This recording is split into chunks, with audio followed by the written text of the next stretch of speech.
Bon, voilà un 1er mai exceptionnel. Il s'agit de dire non la prochaine fois, évidemment, à Le Pen.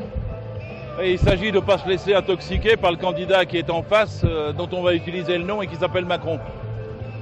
Ce qui est bien avec les 1er mai, c'est qu'on y voit la gauche, l'action syndicale. La France est de gauche, puissamment. Il ne faut pas croire que les financiers et puis les apparatchiks à la Front National, c'est eux qui nous représentent. L'étranger, ils disent regardez, les deux candidats, c'est Macron et Le Pen. Mais nous, on sait bien que notre pays, c'est pas ça. On sait bien que notre pays, c'est le mouvement syndical.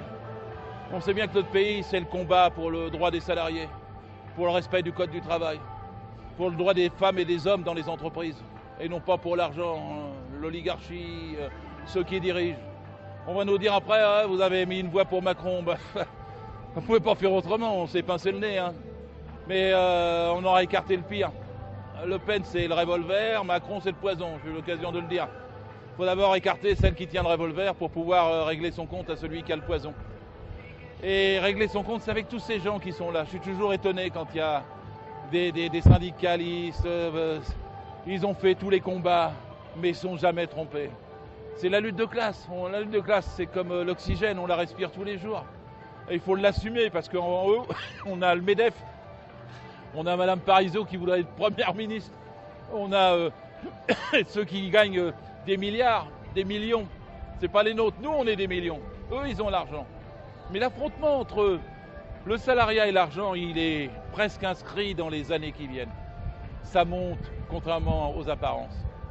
Contrairement aux apparences, les gens comprennent de plus en plus la dictature de la finance. Et alors là, on va nous mettre l'extrême finance, le roi des banquiers, le jeune lobbyiste des banques et du patronat. On va l'avoir en face de nous. Ben, on va se battre. C'est ça qu'il faut dire aux gens. On va se battre aux législatives. Bon, ce n'est pas les élections seulement qui vont compter, c'est les luttes. S'il veut nous faire une ordonnance là pour casser à nouveau le code du travail cet été, on l'en empêchera.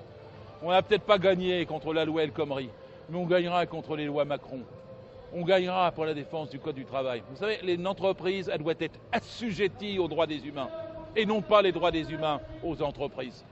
Les entreprises, c'est fait pour le service des humains, pas pour le service du pognon et des grands oligarques. Et c'est ça qui va apparaître de plus en plus. Ça apparaîtra dans les entreprises, dans les services publics, ça apparaîtra absolument partout dans ce pays. On a 4, 5, 6 millions de personnes qui sont très politisées en France. Et c'est sur 4, 5, 6 millions de personnes que la gauche va se reconstruire. Et la gauche, c'est un tout. Elle est forcément unie si elle veut gagner. Il n'existe pas de gauche irréconciliable. Ça, c'est une légende pour nous affaiblir. Ceux qui croient qu'il y a deux camps à gauche, ce sont nos adversaires. Ils ont intérêt à touiller ça. Mais nous qui sommes la gauche, nous savons qu'il faut l'unifier. Et nous savons d'ailleurs que nous aurions gagné le 23 avril si nous avions été unis.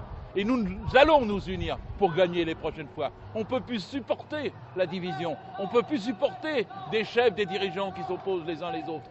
On va, avec l'ensemble du salariat, faire cette unité en route, en marche, dans des collectifs, dans des comités, dans des associations, dans des syndicats et avec tous nos partis. La gauche, c'est un maillage du pays, c'est un maillage des entreprises, un maillage des quartiers, un maillage des bureaux, des écoles, des universités. C'est un ensemble, ça se construit. Et quand c'est construit, c'est irrépressible, ils nous auront plus. Et on va construire ça.